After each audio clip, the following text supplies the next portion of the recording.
This morning we're reading from Srimad Bhagavatam, 7th canto, new chapter 10. First read the summary of the chapter.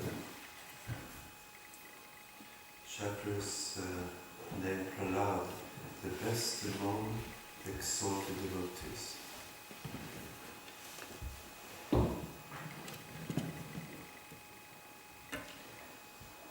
This chapter describes how the Supreme Personality of Godhead, Nishingadeva, disappeared after pleasing Prahlad Maharaj.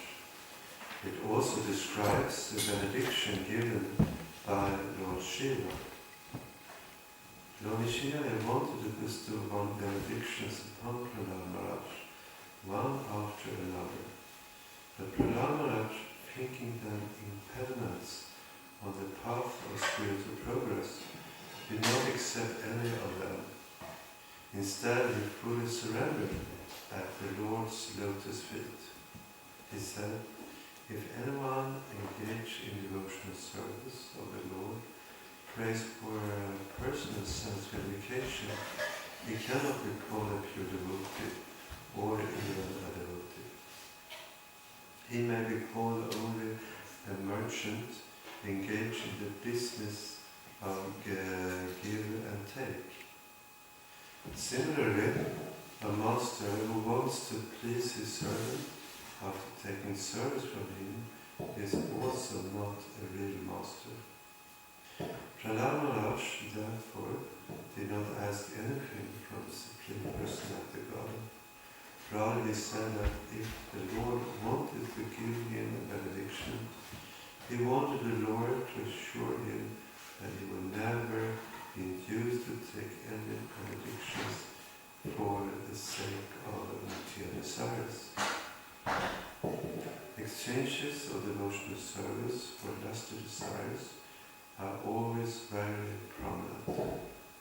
As soon as lusty desires awaken one's senses, mind, life, soul, religious principles, patience, intelligence, shyness, beauty, strength, memory, and truthfulness are all vanquished. One can remember unalloyed devotional service only when there are no material desires in one's mind. The Supreme Personality of Godhead was greatly pleased with Prahlad Maharaj for his unalloyed devotion. Yet the Lord provided him one material benediction, that he would be perfectly happy in this world and live his next life in Vaikuntha. The Lord gave him the benediction that he would be the king of this material world until the end of the Manvantara millennium, and that although in this material world he would have the facility to hear the glories of the Lord and depend fully on the Lord, performing service to him in uncontaminated bhakti yoga. The Lord advised Prahlad to perform sacrifices through bhakti yoga, for this is the duty of a king. Prahlad Maharaj accepted whatever the Lord had offered him, and he prayed for the Lord to deliver his father. In response to this prayer, the Lord assured him that in the family of such pure devotees as he, not only the devotee's father, but his forefathers for 21 generations are liberated. The Lord also asked Prahlad to perform the ritualistic ceremonies appropriate after his father's death. The Lord Brahma, who was also present, offered many prayers to the Lord, expressing his obligation to the Lord for having offered benediction to Prahlad Maharaj. The Lord advised Lord Brahma not to offer benedictions to asuras as he had to Hiranyakashipu, for such benedictions indulge them. Then Lord Nishingadeva disappeared. On that day, Prahlad Maharaj was installed on the throne of the world by Lord Brahma and Sukracharya. Thus the Narada Muni described the chapter of Prahlad Maharaj for Yudhishthira Maharaj, and he further described the killing of Ravana by Lord Ramachandra and the killing of Shishupal and Dantavakra in Dvapara Yuga. Shishupal, of course, had merged into the existence of the Lord and thus achieved Sarupya Mukti. Narada Muni praised Yudhishthira Maharaj because the Supreme Lord Krishna was the greatest well-wisher and friend of the Pandavas and almost always stayed in their house. Thus the fortune of the Pandavas was greater than that of Prahlad Maharaj. Later, Narada Muni described how the demon Maya Danava constructed the Tripura for the demons, became very powerful and defeated demigods. Because of this defeat, Lord Rudra, Shiva, dismantled Tripura. Thus he became famous as Tripurari. For this, Rudra is very much appreciated and worshipped by the demigods. This narration occurs at the end of the chapter. And then we have text 1. We have any text on the board? No? Everyone uses mobile phones. Okay. Or digital readers. Mm. Very much advanced into Kali Yuga. Shinarado Vacha Bhakti Yoga Sitat Sarvam Bhakti Yoga Sitat Sarvam Bhakti Yoga Sitat Sarvam Bhakti Yoga Sitat Sarvam Antaraya Tayar Bhakka Antaraya Tayar Bhakka Antaraya Tayar Bhakka Antaraya Tayar Bhakka Manyamanu Rishikesham Manyamano Rishikesham Manyamanu Rishikesham Manyamano Rishikesham Smayamana Uvachaha Smayamana Uvachaha Smayamana Uvachaha Smayamana Uvachaha Srinarada Uvacha Srinarada Uvacha Bhakti Yoga Sitat Sarvam Bhakti Yoga Sitat Sarvam Antayataya Bhakaha Antaraya Tayaka Manyamanu Rishikesham Manyamano Rishikesham Smayamana Uvachaha Smayamana Uvachaha Srinarada Uvacha Srinarada Uvacha Bhakti Yoga Sitat Sarvam Bhakti Yoga Sitat Sarvam Antaraya Tayarvaka Antaraya Tayarvaka Manyamano Rishikesham Manyamano Rishikesham Smayamana Uvacha Smayamana Uvacha Srinarada Uvacha Srinarada Uvacha Bhakti Yoga Sitat Sarvam Bhakti Yoga Sitat Sarvam Antaraya Tayarvaka Antaraya Tayarvaka Manyamano Rishikesham Manyamano Rishikesham Smayamana Uvacha Smayamana Uvacha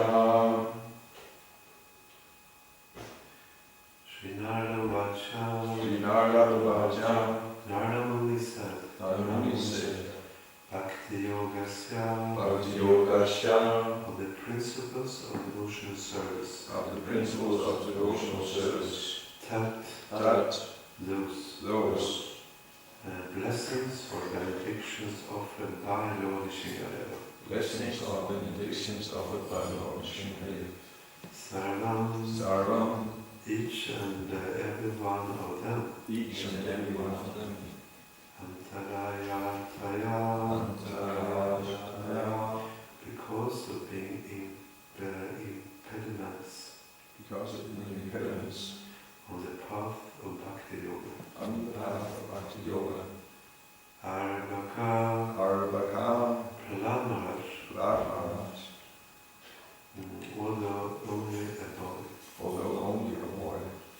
Madhyamana, Ranyamana, considering considering Rishikesham, Rishikesham, unto Lord Shingadeva. unto Lord Shingadeva. Smayamana, Smayamana, smiling. smiling. Uvacha, Uvacha, said, ha, in the past. in the past. Translation. The Saint Narada Muni continued.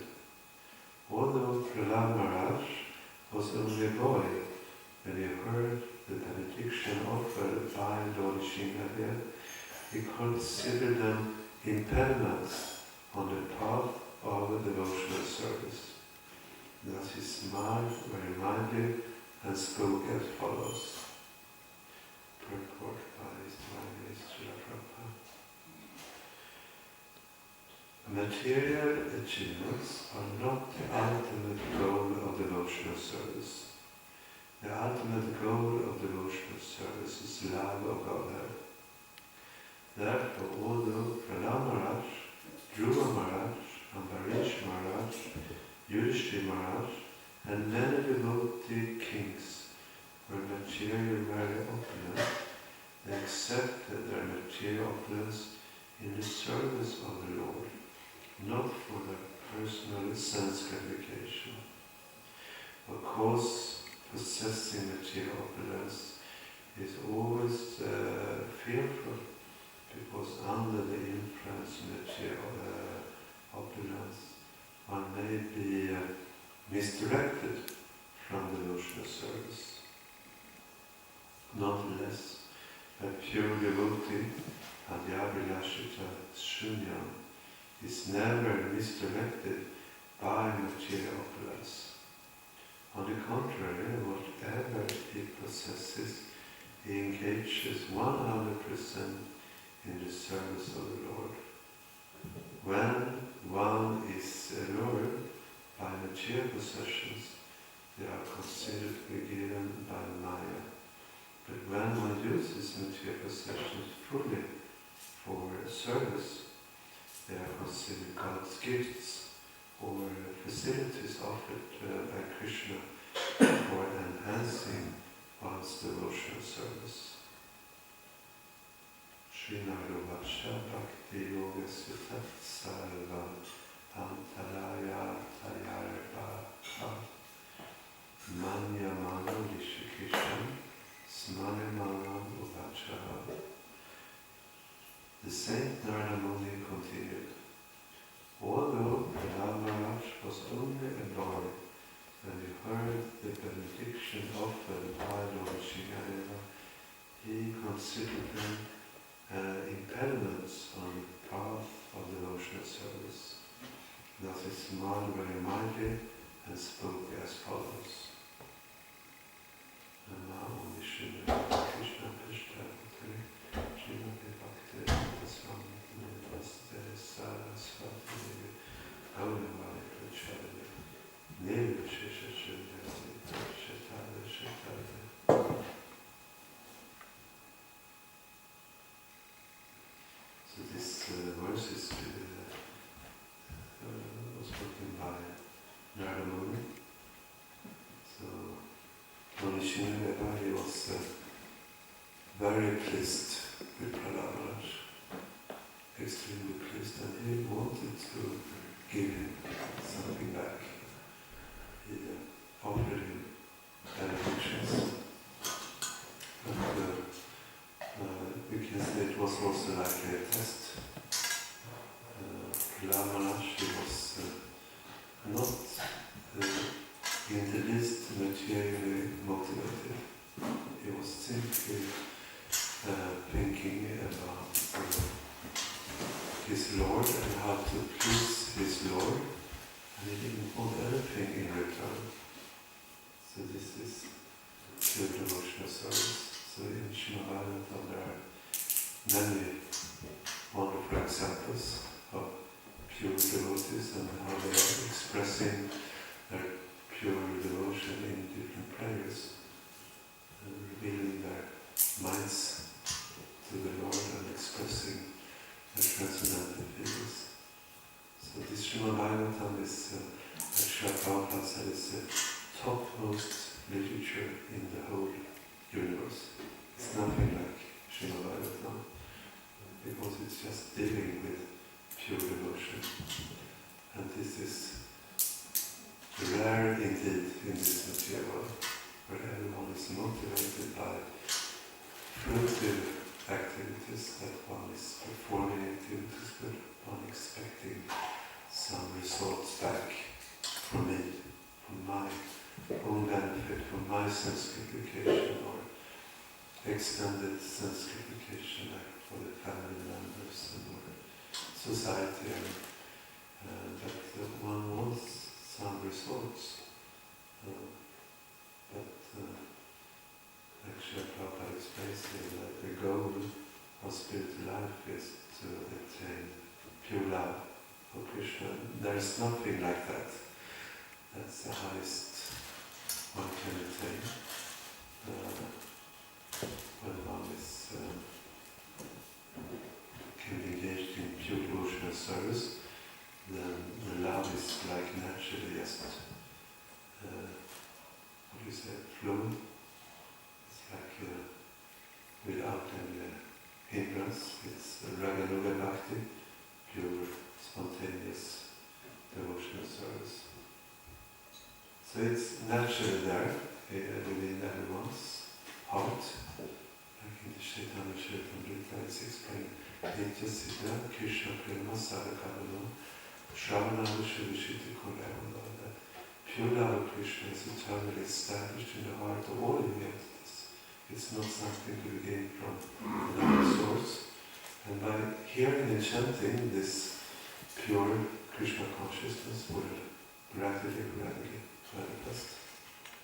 So it's already there. Everything is there. It's just it's covered by the illusory entity. Like one example, if you have a seed, for example, if you have an orange seed, so within this seed there is a tree. Everything is there. Actually, the tree is there in the seed. It's just, it's not manifested, it's covered. And so there is a process for that. If we want this tree to manifest, there is a process. And the process is you have to have proper earth, and then there has to be watering, and the temperature has to be right, and light and like that. And if you put the seed in the earth under those circumstances, then it will start to manifest. For just something very, very small, you can hardly see it in the beginning, but by cultivating it in a proper way, and gradually, it grows, and one can see the result. Oh, it's more and more manifesting, and finally, there are trees. So you see some of the trees. We have a tree here in the courtyard, and so it started like that. Just a little seed. So, in a similar way, Krishna consciousness is naturally there, but in this conditioned state, it's in a sleeping condition. So the art is to awaken it. Srila Prabhupada was expert to make different arrangements for how to awaken Krishna consciousness in living entities. Once in the morning walk in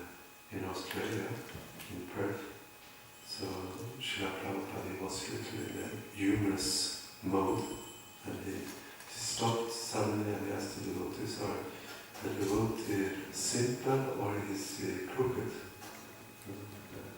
So the devotees, one devotee said, oh, he's simple, Srila Prabhupada. And Srila Prabhupada said, are you sure? Yes. The other devotees answered, yes, he's simple, not crooked. And then Srila Prabhupada gave an answer that surprised everyone. Actually, a devotee is crooked. And then he explained how.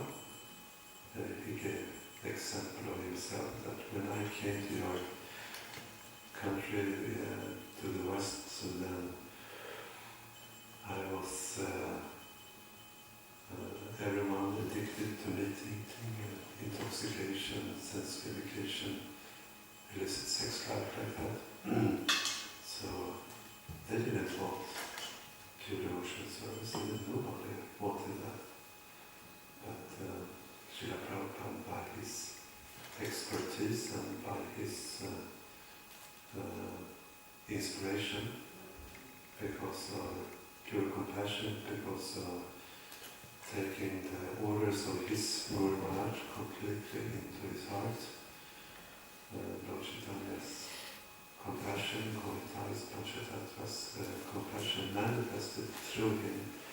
So he got the intelligence to, in so many ways, create facilities, engagement services for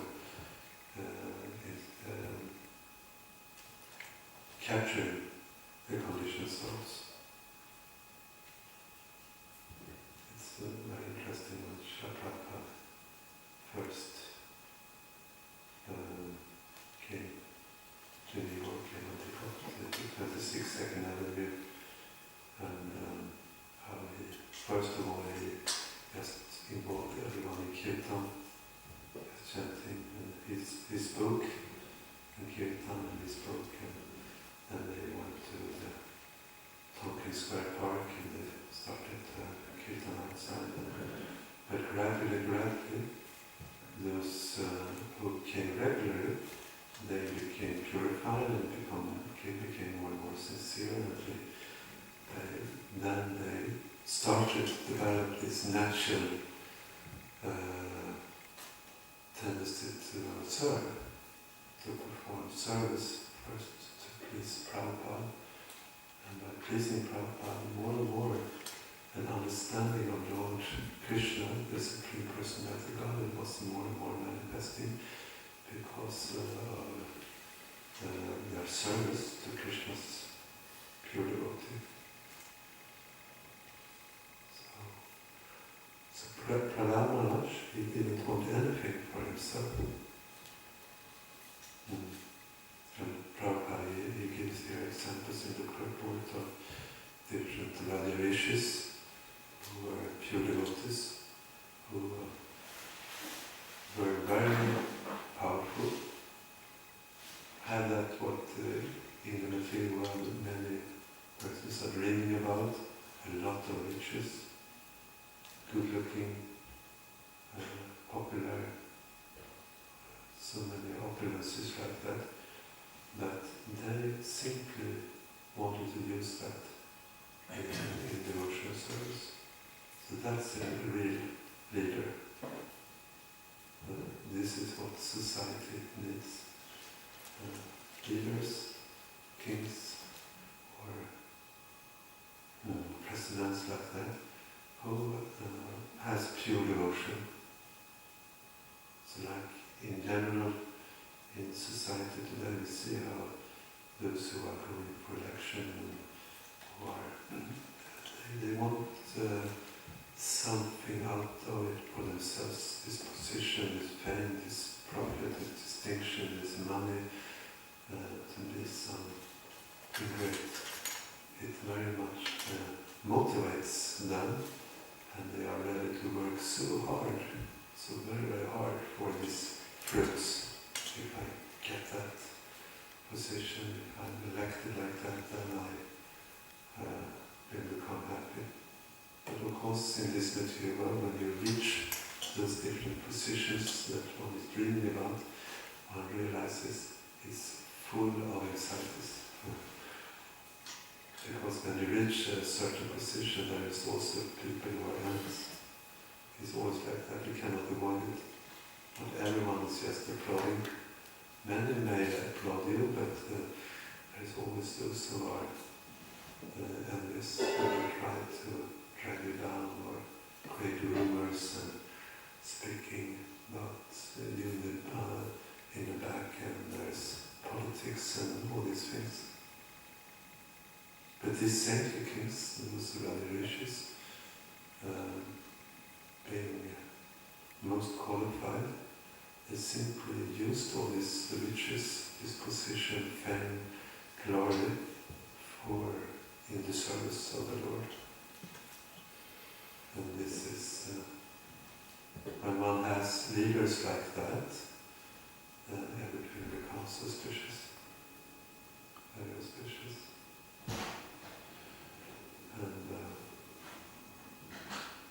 And Krishna, he wanted Shri Maharaj to take that position, and he was using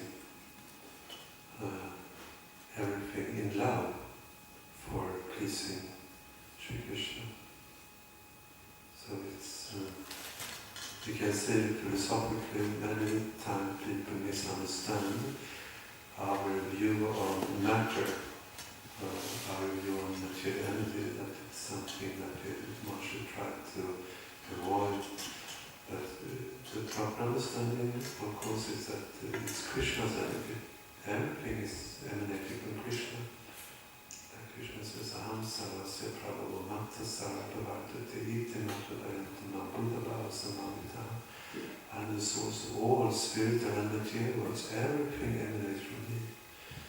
So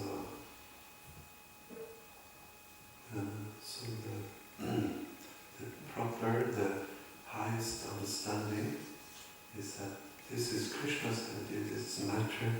When it's used in Krishna's service, it becomes spiritualized. Like in the temple room, we have respect for the matter because it's used in Krishna's service. It becomes spiritualized when it's connected to Krishna. So devotees are expert in trying to follow in the footsteps of Prabhupada to create so many facilities for how to engage people and matter and material energy for the benefit of everyone. The devotee sees clearly that this material world is Krishna's world, but it's also temporary, and it's so easy that one becomes bewildered that one thinks actually this world has substance. It's real, but it's temporary. So, but when you lose the energy, it's covering one over, one doesn't see it. At any moment one will be just kicked out. Any second, one just has to leave everything. What that one worked so hard for and was striving for and dreaming about and hoping about, just like this. Everything is lost. And one goes into another